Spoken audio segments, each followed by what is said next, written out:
క్రీస్తు నేడు లేచెను, క్రీస్తు నేడు లేచెను, క్రీస్తు నేడు లేచెను. సమాధిని గెలిచెను, ముద్రను గెలిచెను, కావలి గెలిచెను, సాతాను గెలిచెను, దెయ్యము గెలిచెను. హల్లెలూయా. ఇదే సంతోషంతో ఉందో కొద్ది నిమిషాలు ఆ మాటలు మన హృదయాల్లో భద్రపరచుకోవటానికి మనము ప్రయత్నం చేద్దాం. మానవుడు ఈ లోకంలో ఉదయకాల సమయంలో జాన్ విలియం గారు ఆ సెర్మన్ మీకు ఎంతవరకు దాన్ని ఇంటర్ప్రిటేషన్ చేసుకున్నారో తెలియదు, కానీ ఈరోజు మానవుడు చేయలేనిదంటూ ఏమీ లేదు. సమస్తాన్ని కూడా చేయగలిగిన శక్తివంతులుగా మానవుడు మారుతూ ఉన్నాడు, మానవ జీవితంలో ముందుకు సాగుతూ ఉన్నాడు. కొన్ని సందర్భాల్లో ఒకవేళ గర్భాన్ని కూడా వేరే విధంగా గర్భాన్ని తీసుకొచ్చి అనేకమైన బిడ్డలు కూడా ఈ లోకంలోకి తీసుకొస్తున్న దినాలు మనం చూస్తూ ఉన్నాం. చాలా వేలు ఉన్నాయి, చాలా రకాలు కూడా ఉన్నాయి. ఒకవేళ గర్భం లేకపోతే గర్భాన్ని తీసుకురావటానికి కూడా అవకాశాలు వస్తున్నాయి. కొన్ని సందర్భాల్లో పురుషుడు కూడా ఈ మధ్యకాలంలో మీరు చూసారో లేదో తెలీదు, పురుషుడు కూడా బిడ్డను కంటున్న రోజులు కూడా వచ్చినాయి. విన్నారా? ఎంతమంది విన్నారు? మీరు చాలా సంతోషం, చాలామంది చాలా ఫాలో అవుతున్నారు.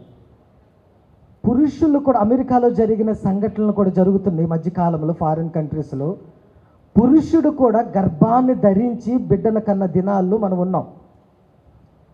ఇలాంటి దినాలను, ఇలాంటి భయంకరమైన దినాలు మనం జీవిస్తున్నాం.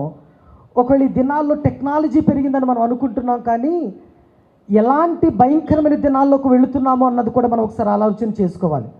టెక్నాలజీ పెరగటం మాత్రమే కాదు, దాన్ని ఇండివిజువల్గా మనం అన్వయించుకోవటం మాత్రమే కాదు, దాన్ని అర్థం చేసుకోవటమే కాదు, కానీ అది ఎంతగా మనల్ని నాశనం చేస్తుందో కూడా ఒకసారి మనం జ్ఞాపకం చేసుకోవాలి. ఈ ఉదయకాల సమయంలో మనం జ్ఞాపకం చేసుకోవాల్సిన ప్రాముఖ్యమైన సత్యం ఏదైనా ఉందంటే, ఒక లోకంలో ఏదైనా సాధించవచ్చేమో మానవుడు, కానీ మరణాన్ని జయించే శక్తి లోకంలో ఎవ్వరికీ లేదు అన్న విషయాన్ని మాత్రం జ్ఞాపకం చేసుకోండి. హల్లెలూయా, హల్లెలూయా. ఈ లోకంలో ప్రతి ఒక్కరికి పుట్టినరోజు జరుపుకుంటున్నాం. చాలామంది పుట్టిన ప్రతి ఒక్కరు కూడా బర్త్డే జరుపుకుంటూ ఉంటాం. తర్వాత చనిపోయిన తర్వాత మెమోరియల్ డే జరుపుకుంటూ ఉంటాం. అనగా పుట్టినరోజు జరుపుకుంటున్నాం, జ్ఞాపకార్థ దినాలు మనకున్నాయి. కానీ పునరుద్ధాన దినమున్న ఏకైక పర్సన్ ఎవరైనా ఉన్నారు అంటే కనుక అది నజరేయుడైన యేసుక్రీస్తు ప్రభుల వారు అన్న విషయాన్ని మనం జ్ఞాపకం చేసుకోవాలి. హల్లెలూయా.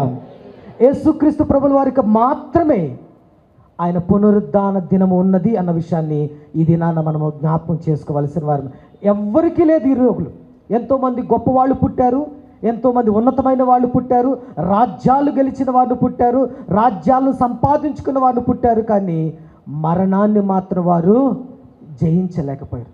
యేసుక్రీస్తు ప్రభుల వారు మాత్రమే మరణాన్ని జయించిన వ్యక్తిగా, మరణాన్ని హరణము చేసిన వ్యక్తిగా ఆయన ఉన్నట్లుగా లేఖనాలు మాట్లాడుతున్నాయి. ఈరోజు క్రైస్తవ సంఘం అనేది దేని మీద ఆధారపడి ఉన్నది అంటే, ఈరోజు క్రైస్తవ పునాదులు దేని మీద ఆధారపడి ఇప్పటికీ కొనసాగుతున్నాయి అంటే కనుక అది కేవలము యేసుక్రీస్తు మరణ పునరుద్ధానం మీదనే అన్న విషయాన్ని కూడా ఈ దినాన మనం జ్ఞాపకం చేసుకోవాలి. యేసుక్రీస్తు మరణము లేకపోతే కనుక, యేసుక్రీస్తు పునరుద్ధానము లేకపోతే కనుక ఈరోజు క్రైస్తవ సంఘాలు దేని మీద ఆధారపడటానికి అవకాశం లేదు.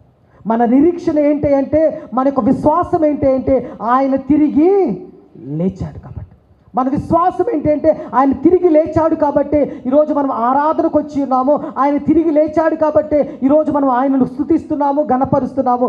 ఆయన తిరిగి లేచాడు అనటానికి ఆధారం ఏంటి అంటే ఆయన ఖాళీ సమాధి.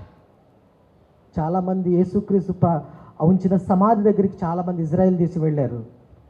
ఈరోజుకి ఆ సమాధి ఎలా కనిపిస్తుంది అంటే ఖాళీగానే కనపడుతుంది.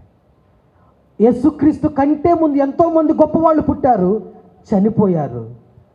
నేటికి వారి సమాధిలో వారి ఎముకలు, వాళ్ళ యొక్క శరీర భాగములన్నీ కూడా అలాగే ఉన్నాయి అన్న విషయాన్ని కూడా జ్ఞాపకం చేసుకోండి. యేసుక్రీస్తు వారి సమాధి మాత్రమే అది ఖాళీగా ఉన్నది అనటానికి కారణం ఏంటంటే ఆయన తిరిగి లేచేను అన్న విషయాన్ని జ్ఞాపకం చేసుకోండి. ఆయన ఇక్కడ లేడు, ఆయన చెప్పిన విధముగా ఆయన తిరిగి లేచాడు అన్న విషయాన్ని జ్ఞాపకం చేసుకోండి. వాస్తవానికి చాలా ఒక మాటను జ్ఞాపకం చేసుకుని వాక్యంలోకి వెళ్ళటానికి మనం ప్రయత్నం చేద్దాము. 4 సువార్తలు ఉన్నాయి. మత్తయి సువార్త, మార్కు సువార్త, లూకా సువార్త, యోహాను సువార్త. ఈ 4 సువార్తలు ఏం తెలియచేస్తున్నాయి? యేసుక్రీస్తు గురించే తెలియజేస్తున్నాయి కదా. ఈ 4 సువార్తల్లో రాయాల్సిన అవసరం ఏముంది? ఒక సువార్తలో రాస్తే సరిపోద్ది కదా. 4 సువార్తలు ఎందుకు రాయాలి? అదే విషయాలు. యేసుక్రీస్తు యొక్క సువార్త ప్రకటన గురించి ఒక సువార్తలోనో, లూకా సువార్తలోనో, మత్తయి సువార్తలోనో, మార్కు సువార్తలోనో, యోహాను సువార్తలోనో ఏదో ఒక సువార్తలో ఆయన గురించిన పూర్తి వివరణ ఇస్తే సరిపోతుంది కదా. 4 సువార్తలు రాయాల్సిన అవసరం ఏముంది? ఎందుకు రాశారు? ఎందుకు 4 సువార్తలు రాయాల్సిన కారణము ఏంటి అంటే గనక, ఒక్కొక్క సువార్త ఒక్కొక్కరిని ఉద్దేశించి రాయబడింది అన్న విషయాన్ని జ్ఞాపకం చేసుకోండి. మత్తయి సువార్త ఎవరిని ఉద్దేశించి రాసి ఉన్నారు అంటే, యూదులను ఉద్దేశించి రాసి ఉన్నారు. యూదులు దేని కొరకు ఎదురు చూస్తున్నారు అంటే, రాజు కొరకు ఎదురు చూస్తున్నారు. ఏ రాజు కొరకు ఎదురు చూస్తున్నాడంటే, మమ్మల్ని ఈ పాపము నుండి, శాపము నుండి విడిపించే రాజు కొరకు వారు ఎదురు చూస్తున్నారు. వారిని పర్స్పెక్టివ్లో వారిని ఉద్దేశించుకుని ఆలోచన చేసుకుని రాశారు. కాబట్టి అందుకనే ఆ యూదులను ఉద్దేశించి రాశారు. కాబట్టి ఆ మత్తయి సువార్తలో రాజు గురించి రాయటం అనేది జరిగింది. అంటే మత్తయి సువార్త ఎవరిని ఉద్దేశించి రాశారు అంటే, యూదులను ఉద్దేశించి రాయటం అనేది జరిగింది. మార్కు సువార్త ఎవరిని ఉద్దేశించి రాశారు అంటే కనుక, రోమీలను ఉద్దేశించి రాసినట్లుగా మనము జ్ఞాపకం చేసుకోవలసిన వారమైన. రోమీలు దేని కొరకు జ్ఞాపకం చేస్తున్నారు అంటే, వారందరూ కూడా, ఇశ్రాయేలులందరూ కూడా బానిసలుగా చూస్తూ ఉన్నారు. ఉదాహరణకు మనం మాట్లాడుకుంటే కనుక, యేసుక్రీస్తు ప్రభువులు వారు బ్రతుకున్న దినాల్లో ఎవరు ఆయనను సిలువేశారు? రోమీలే కదా. రోమీలు ఆశించేది ఏంటి అంటే కనుక, ప్రతి ఒక్కరిని కూడా బానిసలుగా చూడటం వారికి అలవాటుగా మార్చబడింది. అందుకని మార్కు సువార్తలో యేసుక్రీస్తు గురించి ఏమని రాయబడింది అంటే, ఆయన దాసుడు అన్న విషయాన్ని రాయబడింది. ఆయన ఒక పనివాడు అన్న విషయాన్ని అక్కడ రాయబడింది. కాబట్టి మార్కు సువార్త ఎవరిని ఉద్దేశించి రాయబడింది అంటే, రోమీలను ఉద్దేశించి వారిని దృష్టిలో పెట్టి రాయబడింది. మరి లూకా సువార్త ఎవరి గురించి రాయబడింది అంటే, గ్రీకుల గురించి రాయబడింది. గ్రీకు సామ్రాజ్యం గురించి రాయబడింది.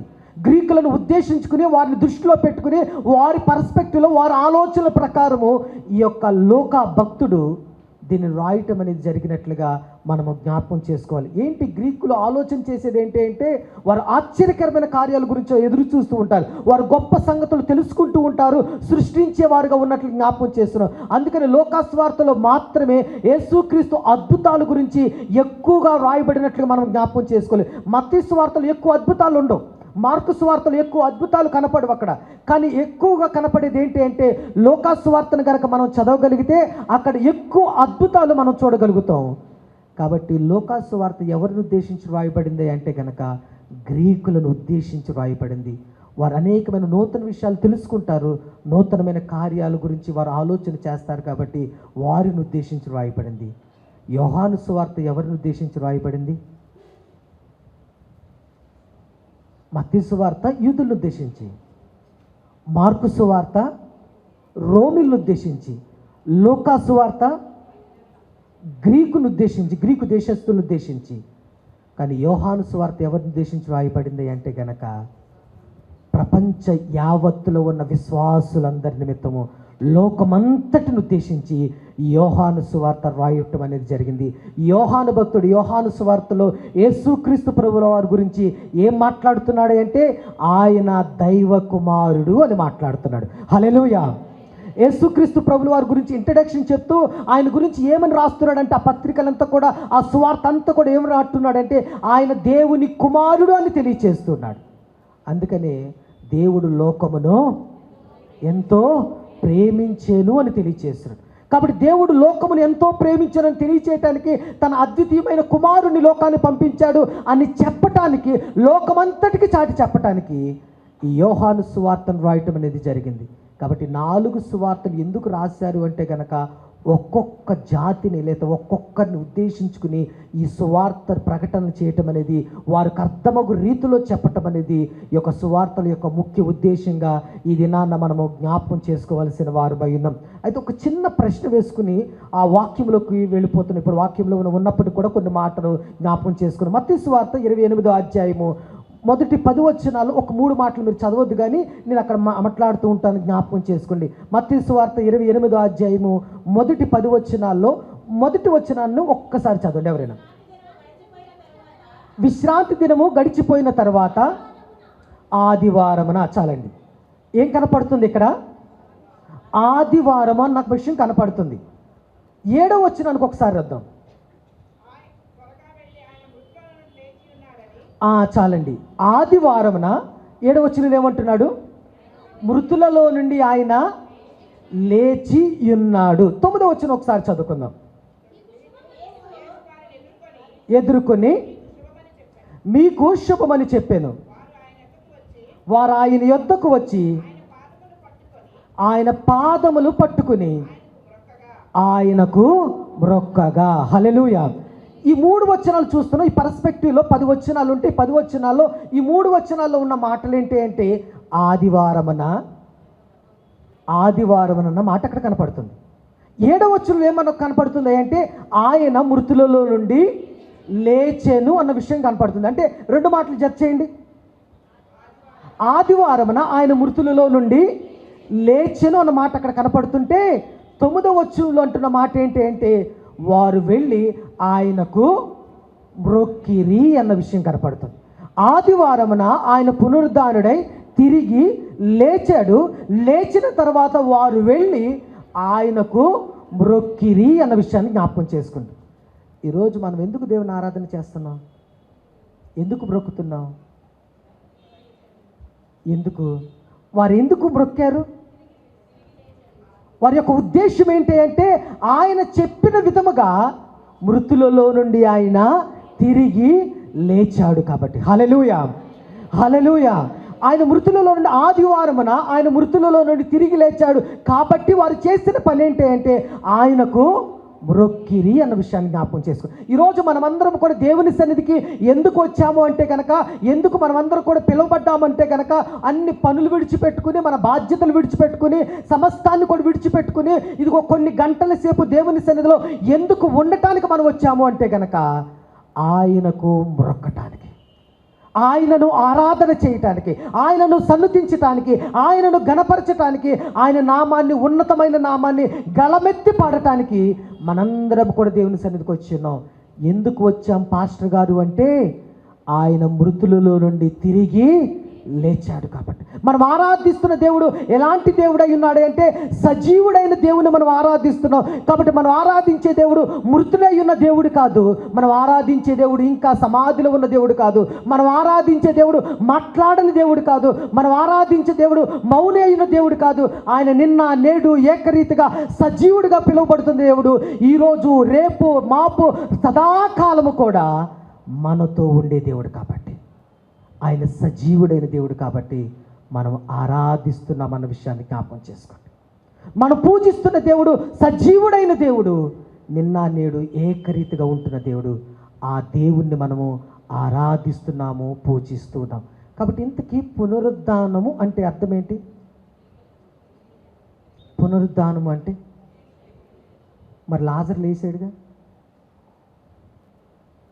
లాజరు కూడా చనిపోయి 4వ దినాన్ని లేచాడుగా. అది పునరుద్ధానం కాదా? తిరిగి అంటే పునరుద్ధానం అంటే తిరిగి లేచడం. మరి 4వ దినాన్ని లాజరు లేచాడుగా.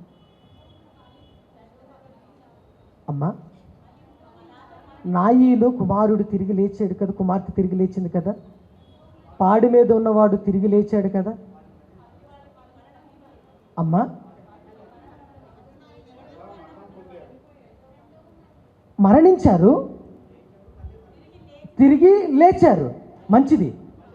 మరి అలాంటిది వాళ్ళదేమో పునరుద్ధానం అని చెప్పట్ల, బైబిల్ ఎక్కడ కూడా చెప్పాల. ఒక విషయాన్ని జ్ఞాపకం చేసుకుంటే ఎలీషా ఎముకలు తగిలి ఏం జరిగింది అంటే, ఎలీషా బాడీ పాతి పెడతంటే ఒక వ్యక్తికి తన శరీరం తగిలి అతడు సజీవుడిగా, మరి అతను ఏమవ్వాలి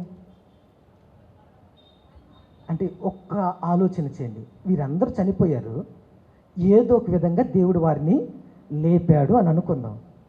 మరి ఇక్కడ పునరుద్ధానం అంటే తిరిగి లేచుట అని మనం మాట్లాడుతున్నాం. మరి పునరుద్ధానం అంటే తిరిగి లేచుట అన్నప్పుడు వీరందరూ పునరుద్ధానులు అయ్యారుగా, వీరందరూ తిరిగి లేచారుగా. ఏంటి కారణం?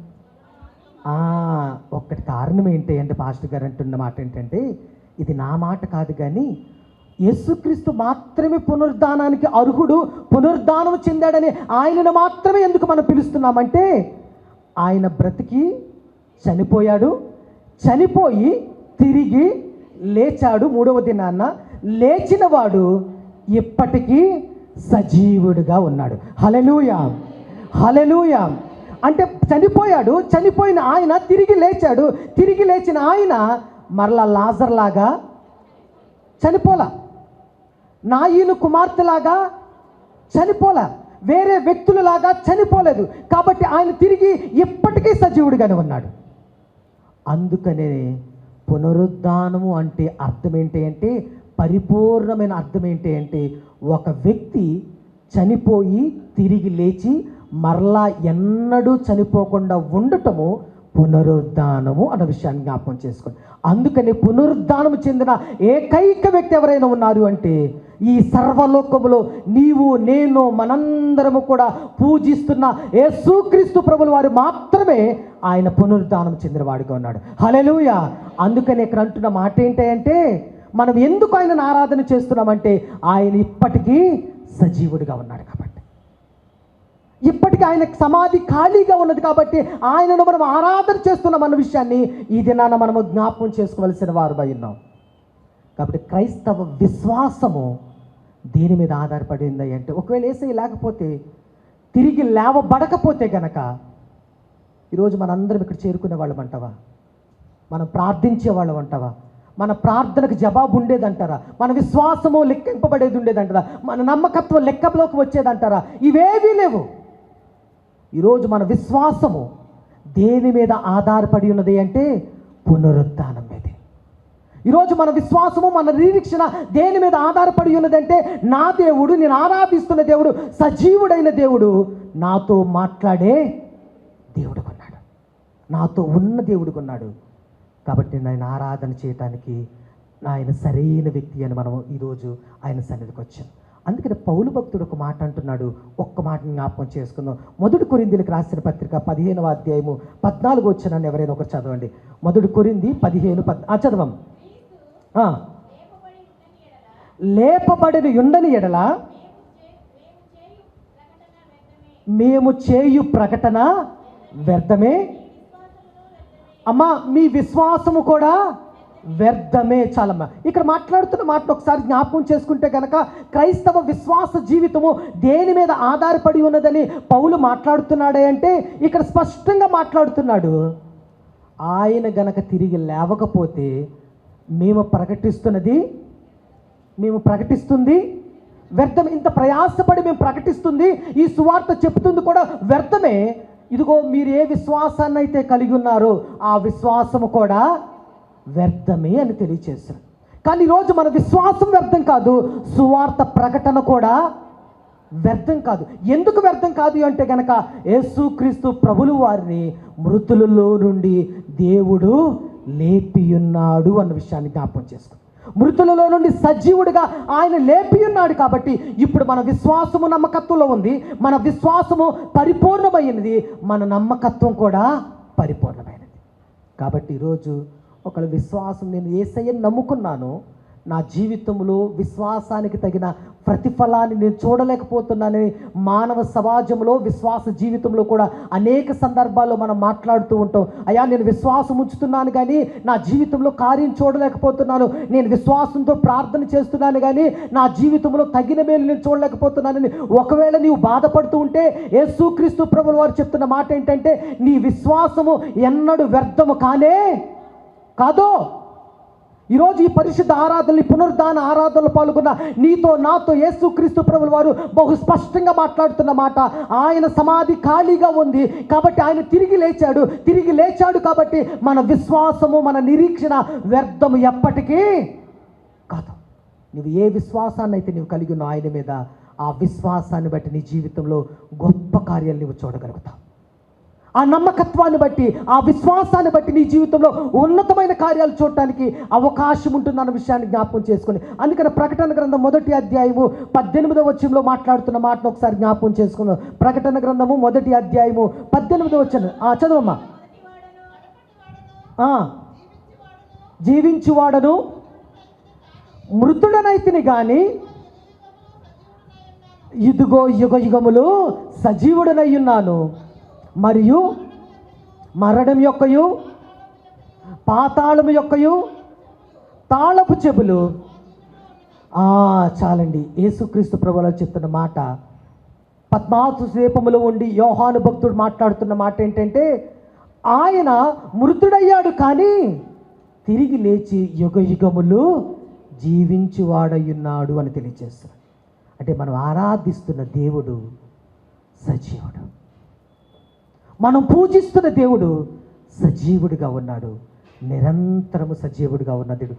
యుగయుగములు సజీవుడైన దేవుణ్ణి మనము ఆరాధిస్తున్నామన్న విషయాన్ని మనం ఇది నాన్న జ్ఞాపకం చేసుకోవాల్సిన వారు. కాబట్టి సజీవుడైన దేవుణ్ణి మనం ఆరాధిస్తున్నప్పుడు మన విశ్వాసం ఎలా వ్యర్థమవుతుంది, మన నమ్మకత్వం ఎలా అర్థమవుతుంది, మన ప్రార్థన ఎలా వ్యర్థమవుతుంది. ఒకవేళ ఆలస్యం అవ్వచ్చేమో, నీ విశ్వాసం వ్యర్థం కాదు, నీ ప్రార్థన వ్యర్థం కాదు, నీ నమ్మకత్వం అంతకన్నా వ్యర్థం కాదు. దేవుడు తగిన కాలమున నీ విశ్వాసాన్ని బట్టి, నీ నమ్మకత్వాన్ని బట్టి, నీ ప్రార్థన జీవితాన్ని బట్టి గొప్ప కార్యం నీ జీవితంలో చేయటానికి ఆయన ఇష్టపడుతూ ఉన్నాడు. యేసుక్రీస్తు యొక్క పుట్టుక మాత్రమే కాదు కానీ ప్రవచనాలు రాయబడింది. యేసుక్రీస్తు పుట్టుక గురించి అనేకమైన ప్రవచనాలు ఉన్నాయి, మరణము గురించి కూడా ప్రవచనాలు ఉన్నాయి, అలాగే పునరుద్ధానము గురించి కూడా ప్రవచనాలు ఉన్నాయి అన్న విషయాన్ని జ్ఞాపకం చేసుకోండి. ఆయన మరణము, పుట్టుక ఏ విధంగా అయితే ప్రవచనాత్మకమైందో, మరణం ఏ విధంగా అయితే ప్రవచనాత్మకమైందో, పునరుద్ధానము కూడా ప్రవచనాత్మకమైనది అన్న విషయాన్ని జ్ఞాపకం చేసుకుని, కీర్తనకారుడు 16వ కీర్తనలు అంటున్న మాట ఏంటంటే, నీ పరిశుద్ధుని నీవు ఏమంటున్నాడు, నీ పరిశుద్ధిని శరీరమును నీవు కుళ్ళు పట్టనీయవు అని తెలియచేస్తున్నాడు. యేసుక్రీస్తు ప్రభువు శరీరము గనక సమాధిలో ఉంటే ఇప్పటికి ఏమయ్యిందంటే కుళ్ళు పట్టేది. అందుకని ఇక్కడ వాక్యం చెప్తున్న, ప్రవచనం చెప్తున్న మాట ఏంటంటే, ఇదిగో నీ పరిశుద్ధిని నీవు కుళ్ళు పట్టనీయవు అని వాక్యం చెప్తుంది. అంటే కుళ్ళు పట్టనీవంటే అర్థమేంటి? ప్రవచనం ఇక్కడ నెరవేర్చబడింది. నెరవేర్చబడటం కాదు కానీ మనకి ఎలాంటి రుజువును తెలియచేస్తుంది అంటే, నీవు ఆరాధిస్తున్న దేవుడు తిరిగి లేచాడు అని తెలియచేస్తుంది. మనం పూజిస్తున్న దేవుడి శరీరము కుళ్ళు పట్టలేదు, ఇప్పటికీ సజీవముగా ఉన్నది అన్న విషయాన్ని జ్ఞాపకం చేసుకోండి. కాబట్టి ఈరోజు ఆయన అక్కడ లేడు, ఆయన సమాధి ఖాళీగా ఉన్నది అని వాక్యం చెప్తుంది. ఇప్పుడు చదువుకున్న లేఖనాలు ఒకసారి జ్ఞాపకం చేసుకుంటే అక్కడ మాట్లాడుతున్న మాటలు ఏంటి అంటే, మీరు ఎదుగుతున్న దేవుడు, మీరు వెతుకుతూ ఉన్న దేవుడు ఇక్కడ లేడు, ఆయన సజీవుడిగా లేచి ఉన్నాడు అని వాక్యం చెప్తుంది. ఈరోజు సజీవుడిగా లేచిన యేసుక్రీస్తు ప్రభుల వారు మనకి ఎలాంటి ఆశీర్వాదాలు తీసుకొచ్చాడు అంటే, ఈ పునరుద్ధాన పండుగ దినాన్న ఆయన పునరుద్ధానం అవ్వటం వల్ల మన జీవితాలకు ఎలాంటి ఆశీర్వాదాలు తీసుకొచ్చాడో 3 సంఘటనలు త్వరగా ముగించుకోవటానికి మనం ప్రయత్నం చేద్దాం. క్లుప్తంగా ఈ మాటలు జ్ఞాపకం చేసుకోవటానికి ప్రయత్నం చేద్దాం. అయితే ఈరోజు ప్రాముఖ్యంగా మనం జ్ఞాపకం చేసుకోవాల్సిన మాట, పునరుద్ధానం ఉన్న ఏకైక వ్యక్తి ఎవరు? పునరుద్ధానం అంటే మరణాన్ని జయించి తిరిగి లేవటము, మరలా ఎన్నటికీ చనిపోకుండా ఉండటము, అది నిజమైన పునరుద్ధానం. అది నీ దేవుడైన యేసుక్రీస్తు ప్రభువు వారి జీవితంలో మాత్రమే నెరవేర్చబడింది. కాబట్టి విశ్వాసము ఆ పునరుద్ధానం మీదే ఆధారపడి ఉంది. కాబట్టి పునరుద్ధానుడైన యేసయ్య క్రైస్తవ జీవితానికి లేదా ఆయనను వెంబడిస్తున్న బిడ్డలందరికీ ఇస్తున్న 3 ఆశీర్వాదాలు ఏంటి అంటే, చాలా ఆశీర్వాదాలు ఉన్నప్పటికీ కూడా కొన్ని ఆశీర్వాదాలు ఏంటి ఆధ్యాత్మికంగా మనం జ్ఞాపకం చేసుకుంటే కనుక, వాస్తవానికి యేసుక్రీస్తు ప్రభువుల వారు పునరుద్ధానుడే తిరిగి లేచిన తర్వాత ఎన్ని దినాలు ఈ భూమి మీద ఉన్నాడు? ఎన్ని దినాలు ఉన్నారు? 40 దినాలు ఉన్నాడు. ఈ 40 దినాల్లో ఎన్నిసార్లు కనిపించాడు అంటే కనుక 11 సార్లు కనిపించాడు. 40 దినాలు ఉన్నాడు ఈ భూమి మీద ఆయన. ఈ 40 దినాలు ఉంటే గనక 11 సార్లు వివిధ వ్యక్తులకు వివిధ సందర్భాల్లో వివిధ స్థలాల్లో ఆయన కనిపించినట్లుగా వాక్యం చెప్తుంది. కానీ ఒక్క రోజులోనే 5 సార్లు కనిపించాడు. ఏ రోజు? ఏ రోజు? ఈరోజే. ఏ రోజు అంటే నీవు ఆరాధిస్తున్న దేవుడు ఏ రోజు 5 సార్లు కనిపించాడంటే ఆయన ఏ రోజైతే తిరిగి లేచి ఉన్నాడో ఆ రోజే ప్రత్యక్షముగా 5 మంది వ్యక్తులకు, అది శిష్యులుగా ఉన్నారు, అది స్త్రీలుగా ఉన్నారు, ఎమ్మాయి గ్రామంలో ఉన్న 2 వ్యక్తులుగా ఉన్నారు, అనేక రకాలుగా మనం జ్ఞాపకం చేసుకుంటే మరలా పేతురు కూడా మనకు వస్తున్నాడు. ఇలా 5గురికి 5 సందర్భాల్లో మొదటి రోజు ఆయన కనిపించి అంటున్న మాట ఏంటంటే, భయపడకుడి, మీకు శుభము కలుగును గాక అని తెలియచేశాడు. ఎవరితో అంటున్నాడయ్యా అంటే శుభమని స్త్రీలతో చెప్తున్న మాట ఇది. వారితో కనపడి చెప్తున్న మాట, భయపడొద్దమ్మా, మీకు శుభము కలుగును గాక అని తెలియచేశాడు. ఈ మధ్యాహ్న సమయంలో ఏ శుభము కొరకైతే దేవుని సన్నిధికి వచ్చావో, ఏ శుభము కొరకైతే దేవుని సన్నిధిలో నీవు ఉన్నావో, దేవుడి రోజు నీతో మాట్లాడుతున్న మాట, పునరుద్ధానుడైన దేవుడు మాట్లాడుతున్న మాట, నీకు శుభము కలుగును గాక అని తెలియజేస్తున్నాడు. మరొక సందర్భంలో శిష్యులతో అంటున్న మాట ఏంటి? మీకు సమాధానము కలుగును గాక అని తెలియజేశాడు. మరొక సందర్భంలో అంటున్న మాట ఏంటి? ఆయన 2 చేతులెత్తి అందరినీ ఆశీర్వదిస్తూ ఉన్నాడు. ఇలాంటి ఆశీర్వాదాలు ఆయన పునరుద్ధానుడు తిరిగి లేచిన తర్వాత మానవ జాతికి ఇచ్చినట్లుగా మనం జ్ఞాపకం చేసుకో. ఒకవేళ ఇది నాన్న ఏ శుభము లేక జీవిస్తున్నావో నాకు తెలియదు, కానీ పునరుద్ధానము నీకు శుభమవుతుందన్న విషయాన్ని జ్ఞాపకం చేసుకోండి. ఏ సమాధానం కొరకైతే ఎదురు చూస్తున్నావో దేవుడు అంటున్నాడు, నీకు సమాధానం కలుగును గాక అని చెప్తున్నాడు. ఏ ఆశీర్వాదం కొరకైతే ఎదురు చూస్తున్నావో ఆయన 2 చేతులెత్తి ఇది నాన్న సర్వ సమాజం అంతటిని ఈరోజు దేవుని సన్నిధిలో కూడుకున్న ప్రతి ఒక్కరిని ఆయన ఆశీర్వదించబోతున్నాడు. ఆయన ఆశీర్వాదం సదాకాలం మనకు తోడుగా ఉంటాయి. నేను మీతో సదాకాలము తోడుగా ఉంటానని కూడా తెలియజేశాను. వాక్యంలో కొత్త ఆయన పునరుద్ధానం అవ్వటం వల్ల మనం పొందుకున్న ఆశీర్వాదాలు, ఆత్మ సంబంధమైన ఆశీర్వాదం ఏంటి అంటే కనుక ఇక్కడ మాట్లాడుతున్నమాట. రోమిలకు రాసిన పత్రిక 4వ అధ్యాయము 25వ వచనాన్ని ఒకసారి చదువుకుందాం. రోమిలకు రాసిన పత్రిక 4వ అధ్యాయము, ఆయన మన అపరాధముల నిమిత్తము అప్పగింపబడి మనము నీతిమంతులుగా తీర్చబడుటకై ఏం జరిగింది? ఎవరు లేపబడ్డారు? యేసుక్రీస్తు ప్రభువులో లేపబడ్డారు. ఎందుకు లేపబడ్డారు పాస్టర్ గారు అంటే కనుక ఇక్కడ స్పష్టంగా మాట్లాడుతున్న మాట, మనము నీతిమంతులుగా తీర్చబడుట కొరకు ఆయన లేపబడి ఉన్నాడు అన్న విషయాన్ని జ్ఞాపకం చేసుకోండి. హల్లెలూయా, హల్లెలూయా. యేసుక్రీస్తు ప్రభువుల పునరుద్ధానుడు అవ్వటం వలన, ఆయన తిరిగి లేవటం వల్ల క్రైస్తవ సమాజము విశ్వాసులు పొందుకున్న ఆశీర్వాదం ఏంటంటే ఆత్మ సంబంధంగా మనం జ్ఞాపకం చేసుకుంటే ఇక్కడ ముందుగా నేను మాట్లాడుతున్నట్లుగా మీకు శుభమవును గాక, మీకు సమాధానం కలుగును గాక, నేను మీకు తోడుగా ఉంటాను, అవి మాత్రమే కాదు, కానీ ఆత్మ సంబంధంగా మనం ఒకసారి ఆలోచన చేస్తే ఆయన ఈరోజు తిరిగి లేవటానికి గల కారణం ఏంటి అంటే ఆయన ఇక్కడ లేడు, ఆయన ఖాళీ సమాధిని మనకు చూపడానికి గల ప్రధానమైన కారణం ఏంటి? మన పాపముల నిమిత్తం, మన అపరాధముల నిమిత్తము మనలను నీతిమంతులుగా చేయుట కొరకు ఆయన తిరిగి లేపబడెను అన్న విషయాన్ని జ్ఞాపకం చేసుకోండి. ఎవరి కొరకు? ఎవరి కొరకు? ఎందుకొరకు అంటే అనీతిమంతులమైన మనలను నీతిమంతులుగా మార్చటానికి, అనీతిమంతులమైన మనలను నీతిమంతులుగా మార్చటానికి ఆయన పునరుద్ధానము జరిగింది అన్న విషయాన్ని జ్ఞాపకం చేసుకో. ఆయన పునరుద్ధానము కనుక జరగకపోతే కనుక, ఆయన తిరిగి లేవకపోతే కనుక మన నీతి ఎలా ఉండేది అంటే మురికి గుట్ట వలె ఉండేది. నీతిమంతుడు ఒక్కడును లేడు, అందరూ పాపము చేసి దేవుడు అనుగ్రహించు మహిమను పొందలేకపోతున్నారు అంటున్నారు. కానీ ఇప్పుడు దేవుని మహిమను మనం చూడగలుగుతున్నాం, దేవుని ఆశీర్వాదాలు మనం చూడగలుగుతున్నాము.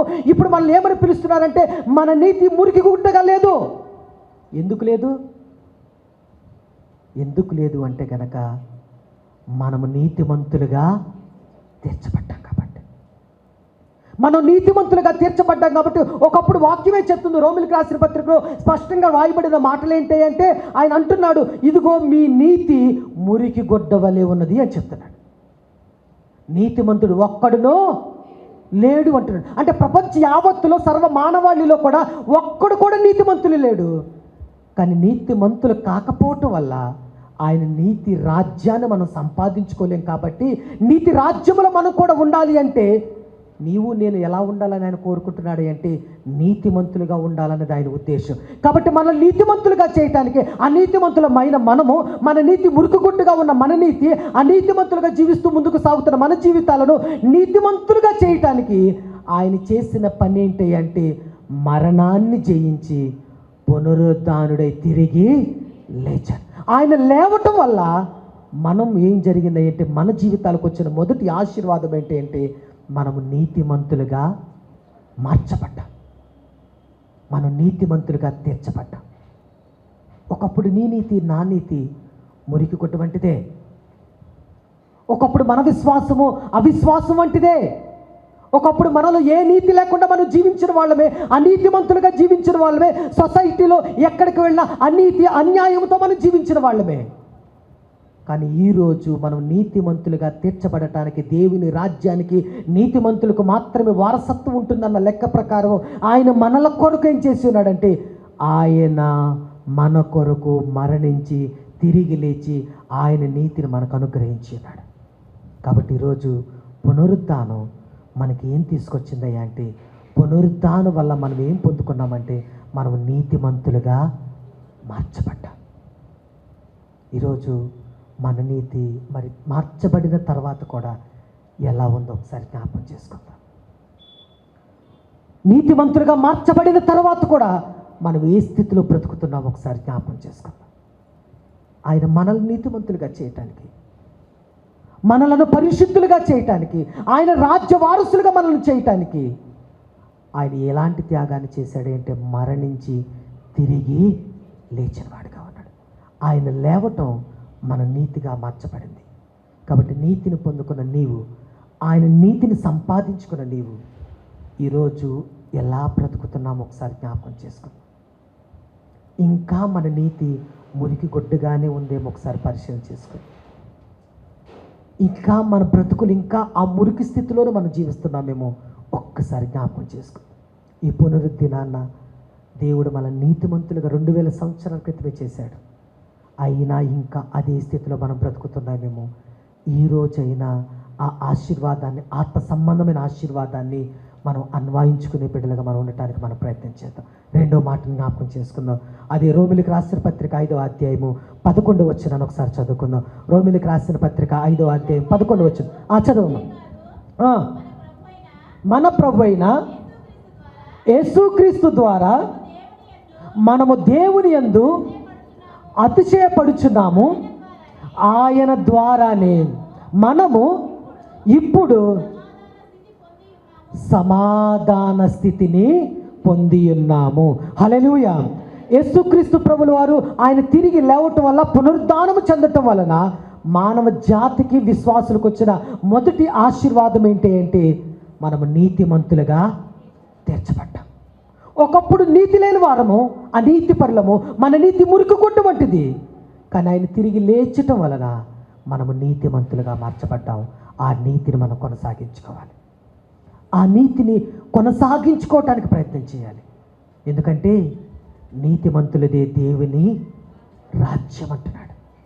నీలో నీతి లేకపోతే, ఇంకా నీవు మురికి కొట్టగానే నీవు ఉంటే నీవు విడవబడతావు అన్న విషయాన్ని కూడా జ్ఞాపకం చేసుకోండి. మనం విడవబడతాము, విడిచిపెట్టబడతాము, అగ్నిగుండానికి పాత్రలమవుతామన్న విషయాన్ని జ్ఞాపకం చేసుకోండి. ఇక్కడ రెండవదిగా సందర్భం చెప్తున్నాడు. ఆయన పునరుద్ధానం అవటం వల్ల మానవ జాతికి వచ్చిన రెండవ ఆశీర్వాదం ఏంటి అంటే సమాధాన స్థితిని దేవుడు మనకు అనుగ్రహించాడు. ఎప్పుడు ఇక్కడ మాట్లాడుతున్న మాట ఏంటంటే ఆయన ద్వారానే మనం ఇప్పుడు సమాధాన స్థితిని మనం పొందుతున్నాం. ఎవరి ద్వారా అంటే పునరుద్ధారుడైన యేసుక్రీస్తు ప్రభుల వారి ద్వారా, యేసుక్రీస్తు ప్రభుల వారి ద్వారా, పునరుద్ధారుడైన యేసయ్య ద్వారా మనం పొందుకున్న రెండవ ఆశీర్వాదం ఏంటి అంటే మనం ఇప్పుడు సమాధాన స్థితిలోకి మనము వచ్చి ఉన్నాం. దేవునికి మానవునికి ఏం చెడిపోయింది అంటే బంధము చెడింది, సమాధానం చెడింది. కాబట్టి ఇప్పుడు ఆయన ఏం చేస్తున్నాడు అంటే మానవునికి దేవునికి చెడిన సంబంధాన్ని సమాధాన స్థితిని కలపటానికి ఆయన పునరుద్ధానుడి తిరిగి లేచాడు అన్న విషయాన్ని జ్ఞాపకం చేసుకుని. ఒకవేళ ఏ సమాధానం లేకుండా దేవుని సన్నిధిలో కూర్చున్నావో నాకు తెలియదు. సమాధానం లేకపోవటానికి ధనం ఒక్కటే కారణం కాదు. సమాధానం లేకపోవటానికి మానసికంగా అనేకమైన పరిస్థితులు కారణమవుతాయి. అది నీ భర్త కావచ్చు, నీ భార్య కావచ్చు, నీ బిడ్డలు కావచ్చు, నీ తల్లిదండ్రులు కావచ్చు, నీ రక్త సంబంధికులు కావచ్చు. నీ కుటుంబంలో సమాధానం లేకపోవటానికి, గలిబిలి ఏర్పడటానికి, కలవరం ఏర్పడటానికి కారణాలు ఏదైనా కావచ్చు గాక, పరిస్థితులు ఏదైనా కావచ్చు గాక. కానీ దేవుని వాక్యము చెప్తున్న మాట ఏంటంటే, ఈరోజు స్పష్టంగా దేవుని ఉద్దేశం మాట్లాడుతున్న మాట, ఆయన పునరుద్ధానం అవ్వటం వలన, ఆయన తిరిగి లేవటం వల్ల మనం పొందుకున్న స్థితి ఏంటయ్యా అంటే గనక సమాధాన స్థితిని దేవుడు మనకు అనుగ్రహించాడు. సమాధానాన్ని దేవుడు మనకు అనుగ్రహించాడు. ఈరోజు చాలా సందర్భాల్లో సమాధానం మనం మాట్లాడతాం. వాస్తవానికి ఒక్కసారి జ్ఞాపకం చేసుకుంటే క్రైస్తవ విశ్వాస జీవితంలో ఒకవేళ కొన్ని సందర్భాల్లో ఏదైనా కోపంలో తాపంలో ఏదైనా మాట్లాడుకున్నా మరలా దేవుడు మనల్ని ఏం చేస్తున్నాడు అంటే, అది భర్త మీద భార్య కోపం అవ్వచ్చు, లేకపోతే ఇంకేదైనా కోపం అవ్వచ్చు కాక, అలాగే ఉండిపోతున్నామా? సంఘములో వేరే వేరే విషయాల్లో మనం మాట్లాడుకుని, లేకపోతే చిన్న చిన్న విషయాల్లో మనం మాట్లాడుకుని కోపంతో ఉంటాం, లేదా కొన్ని రోజులు మాట్లాడకుండా ఉంటాం. తర్వాత మరలా ఏమవుతున్నాం?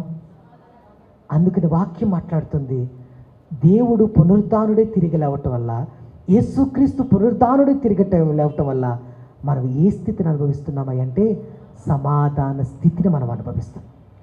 ఒకవేళ కొన్ని రోజులు లేకపోవచ్చేమో, ఒకవేళ అలాంటి రోజుల్లో నీవు గడుస్తూ ఉన్నావేమో, అలాంటి దినాల్లో నీ కుటుంబం ఉందేమో నాకు తెలియదు. కానీ యేసయ్య ఈ రోజు నీతో మాట్లాడుతున్న మాట, నేను లేవటం వల్ల నీకు నేను సమాధానమును ఇచ్చాను అని తెలియజేస్తాను. అందుకని ఇక్కడ మాట్లాడుతున్నాను. లోకాసు వార్త 24:36 వచనాన్ని ఒక మాటను చదువుకుందాం. లోకాసు వార్త 24 చదవమ్మా. వారు ఇలాగ మాట్లాడుచుండగా ఆయన వారి మధ్యన నిలిచి, మీకు సమాధానము అవును గాక అని వారితో అనెను. హల్లెలూయా. ఇక్కడ మాట్లాడుతున్న మాటను ఒకసారి జ్ఞాపకం చేసుకోండి. అంటే యేసుక్రీస్తు ప్రభువారు పునరుద్ధానుడు తిరిగి లేవటం వల్ల, సమాధిని గెలవటం వల్ల, ఆయన సజీవుడు అవ్వటం వల్ల మనం పొందుకున్న రెండవ ఆశీర్వాదం ఏంటంటే, ఇక్కడ స్పష్టంగా మాట్లాడుతున్న మాట, మనం సమాధాన స్థితిలోకి వచ్చాము అంటున్నాడు. అంటే అంతకుముందు సమాధానము లేదు, కలవరాలతోనే ఉన్నాం, భయముతోనే ఉన్నాం, వేదనతోనే ఉన్నాం, దుఃఖాలతోనే మనం జీవిస్తున్నాం. కానీ ఆయన తిరిగి లేవటం వల్ల మన స్టేటస్ ఏమైందంటే, అంటే స్థితి అంటే మన స్టేటస్ ఏమైందంటే, ఈరోజు సమాధానములోకి మనం మార్చబడ్డాం, సమాధాన స్థితిలోకి మనం వచ్చాం. అందుకని ఇక్కడ అంటున్నాడు, శిష్యులను మాట్లాడుతున్న మాట, ఆయన తిరిగి లేచిన మొదటి దినాన మాట్లాడుతున్న మాట ఏంటంటే, ఇక్కడ స్పష్టంగా మాట్లాడుతున్న మాట, మీకు సమాధానము అవును గాక అని తెలియజేస్తున్నాడు. హల్లెలూయా, హల్లెలూయా. ఆయన మాట్లాడుతున్న మాట మీకు సమాధానము అవును గాక అని చెప్తున్నాడు. ఎవరు మాట్లాడుతున్నారు ఈ మాట?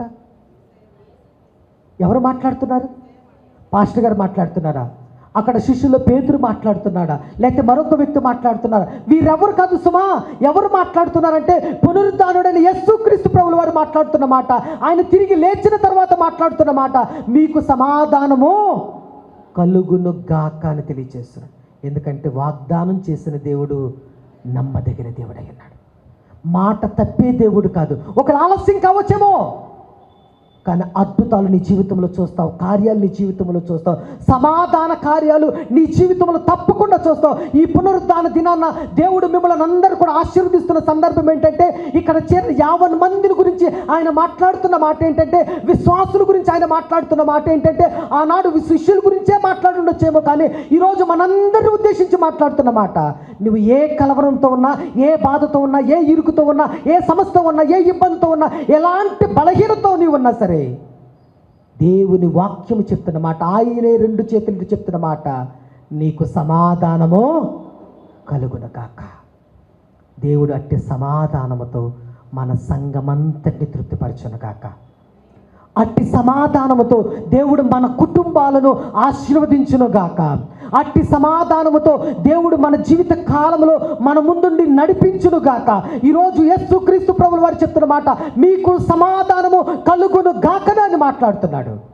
అట్టి సమాధానం ఎవరికైతే లేదో, సమాధాన స్థితి లేకుండా ఎవరైతే జీవిస్తున్నారో, దేవుడు ఈరోజు మీ అందరికీ ఆయన సమాధానం ఇవ్వటానికి, మనందరికీ సమాధానం ఇవ్వటానికి ఆయన మరణాన్ని గెలిచి, బండను గెలిచి, సమాధిని గెలిచి, కావలి వారిని గెలిచి, సాతానును గెలిచి, నీ కొరకు నీకు సమాధానం ఇవ్వటం కొరకు ఆయన తిరిగి లేచాడు అన్న విషయాన్ని ఇదే మనం జ్ఞాపకం చేసుకున్నాం. హల్లెలూయా. మూడో మాటను జ్ఞాపకం చేసుకుని వాక్యాన్ని ముగించుకున్నాం. రోమిలకు రాసిన పత్రిక 10వ అధ్యాయం 9వ వచనాన్ని మాట్లాడుకుని ఈ మాటలు ముగించుకున్నాం. రోమిలకు రాసిన పత్రిక 10:9. అదేమనగా యేసు ప్రభువని నీవు నోటితో ఒప్పుకుని దేవుడు మృతులలో నుండి ఆయనను లేపనని నీ హృదయమునందు విశ్వసించిన ఎడల నీవు రక్షింపబడుదువు. హల్లెలూయా. ఆయన స్పష్టంగా మాట్లాడుతున్న మాట. మూడవది ఆశీర్వాదం ఏంటంటే, ఆత్మ సంబంధంగా మనం జ్ఞాపకం చేసుకుంటే, ఆశీర్వాదం అంటే దీవించడం మాత్రమే కాదు, ఆశీర్వాదం అంటే శుభం మాత్రమే కాదు, ఆశీర్వాదం అంటే సమాధానం మాత్రమే కాదు. కానీ ఇక్కడ మాట్లాడుతున్న మాటలు జ్ఞాపకం చేసుకుంటే కనుక మొట్టమొదటిగా ఆయన అంటున్నాడు, ఆయన పునరుద్ధానుడై తిరిగి లేవటం వల్ల, సజీవుడిగా ఈ రోజుకి ఉండటం వల్ల, రేపు ఉండటం వల్ల, యుగ యుగములో ఉండటం వల్ల మనం పొందుకున్న ఆశీర్వాదం ఏంటి అంటే, మురికి గుడ్డగా ఉండవలసిన మనము ఇప్పుడు నీతిమంతులుగా మార్చబడ్డాం లేదా తీర్చబడ్డాం. ఇప్పుడు మనం ఎవరు అంటే నీతిమంతులం. ఆయన రక్తము చేత మనల్ని నీతిమంతులుగా చేశాడు. ఆ నీతిని కాపాడుకోవలసిన బాధ్యత నీపై, నాపై, మనపై ఉన్నది అన్న విషయాన్ని జ్ఞాపకం చేస్తాం. రెండవదిగా మాట్లాడుతుంది ఏంటి అంటే, సమాధాన స్థితిలోకి మనల్ని నడిపించాడు.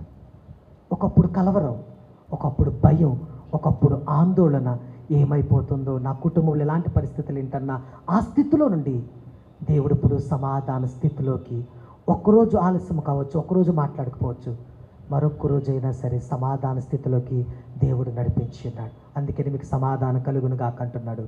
మూడవదిగా మాట్లాడుతున్న మాట, ఆయన పునరుద్ధానం అవటం వల్ల క్రైస్తవ సమాజము లేదా ప్రతి మానవుడు పొందుకున్నది ఏంటి అంటే రక్షణ, సాల్వేషన్. రక్షణ లేకుండా, రక్షింపబడకుండా ఏ వ్యక్తి కూడా దేవుని రాజ్యానికి పాత్రుడు కాదు. ఏ వ్యక్తి అయినప్పుడు కూడా దేవుని పరిశుద్ధమైన పట్టణంలో, బంగారపు వీధుల్లో నీవు నేను చేర్చబడాలి అంటే కనుక ఆయన దాని కొరకు ఏం చేస్తున్నాడంటే, ఆయన పునరుద్ధానుడై తిరిగి లేచి మనందరికీ రక్షణ భాగ్యాన్ని ఇచ్చాడు. అయితే ఈరోజు ఒకవేళ ఇంకా నువ్వు రక్షింపబడకపోతే కనుక, పునరుద్ధానం వల్ల వచ్చిన రక్షణ ఇంకా నువ్వు పొందుకోకపోతే కనుక, పునరుద్ధానం చెందటం వల్ల రక్షణలోకి మనం వచ్చాము, ఆ రక్షణను ఇంకా స్వీకరించబడకపోతే కనుక ఈరోజు దేవుడు మనకు అవకాశం ఇస్తున్నాడు. ఇదే రక్షణ దినమని తెలియజేస్తున్నాడు. ఇదే శుభదినమని తెలియజేస్తున్నాడు. ఇదే మంచి దినమని తెలియజేస్తున్నాడు. ఒకవేళ నువ్వు ఈరోజు రక్షింపబడాలంటే, ఈరోజైనా ఆ రక్షణ నువ్వు స్వీకరించాలనుకుంటే, ఈరోజైనా ఆ రక్షణ నువ్వు పొందుకుని దేవుని రాజ్యానికి నువ్వు పాత్రుడు కావాలంటే, నీవు నేను చేయవలసిన పని ఏంటి అంటే, ఆయన దేవుడు అని మనము నోటితో ఏం చేయాలి? ఒప్పుకోవాలి. ఈరోజు ఎంతమంది ఒప్పుకున్నారు నాకు తెలియదు, కానీ ఆయన దేవుడు. ఎలా చెప్పగలరు పాస్టర్ గారు అంటే, ఆయన దేవుడు కాబట్టి సమాధిని, మరణాన్ని గెలిచాడు అన్న విషయాన్ని జ్ఞాపకం చేసుకో. లోకంలో ఎంతోమంది సమాధులు ఇప్పటికీ అలాగే ఉన్నాయి, కానీ ఆయన సమాధి మాత్రమే ఖాళీగా ఉండటానికి కారణం ఏంటి అంటే, ఆయన దేవుడు. నీవు ఆరాధిస్తున్నది పరిశుద్ధుడైన దేవుని, సజీవుడైన దేవుని ఆరాధిస్తున్నావు. కాబట్టి నీవు ఆయనను నోటితో నీవు ఒప్పుకుంటే ఈరోజు నిన్ను రక్షింపడానికి ఆయన సిద్ధంగా ఉన్నాడు. ఆయన దేవుడు, పునరుద్ధానం చెందిన దేవుడని నీవు నిజముగా ఒప్పుకోగలిగితే కనుక ఈరోజు ఆయనను రక్షించడానికి, పునరుద్ధానం ద్వారా వచ్చిన ఆ రక్షణ ఫలాన్ని నీకు ఇవ్వటానికి, ఆ పరలోక నిత్య రాజ్యాన్ని దేవుడు నీకు ఇవ్వటానికి ఇష్టపడుతున్నాడని ఈ మాటల ద్వారా తెలియజేస్తున్నాను. దేవుడి మాటలు దీవించి ఆశ్రయించిన గాక. ఆమేన్. తలలు వంచండి, చిన్న ప్రార్థన చేసుకున్నాం. మా తండ్రి నీకు వందనాలు, స్తోత్రాలు చెల్లిస్తున్నాను. ఈ పునరుద్ధాన దినాన మీరు మాతో మాట్లాడిన ప్రతి మాటను బట్టి నీకు వందనాలు. నీవు పునరుద్ధానము చెందుట ద్వారా క్రైస్తవ విశ్వాసులకు, లోకమంతటికి నీవు ఇచ్చిన ఆశీర్వాదాలు బట్టి నీకు వందనాలు. ఒకప్పుడు మేము అనీతిమంతులము, మురికి కొట్టువంటి వారము తండ్రి. కానీ నీ పునరుద్ధానం వల్ల మమ్మల్ని నీతిమంతులుగా, నీ రాజ్య వారసులుగా చేసుకున్నందుకు నీకు స్తోత్రాలు. అయా ప్రత్యేక మాకు ఇచ్చిన సమాధాన స్థితిని బట్టి నీకు వందనాలు, రక్షణ స్థితిని బట్టి నీకు వందనాలు. ఆ రక్షణ నిరంతరం మేము కొనసాగించుకోవడానికి సహాయం చేయండి ప్రభువా. ఇదిగో ఈ మధ్యాహ్న సమయంలో ఇంకా ఎవరైతే రక్షింపలేకుండా ఉన్నారో, రక్షణ పొందకుండా ఉన్నారో, నిన్ను దేవుడు అని అంగీకరించకుండా ఉన్నారో, నీ పునరుద్ధానాన్ని విశ్వసించకుండా ఉన్నారో తండ్రి, అటు వారి నిమిత్తం ప్రత్యేకంగా ప్రార్థన చేస్తున్నాం.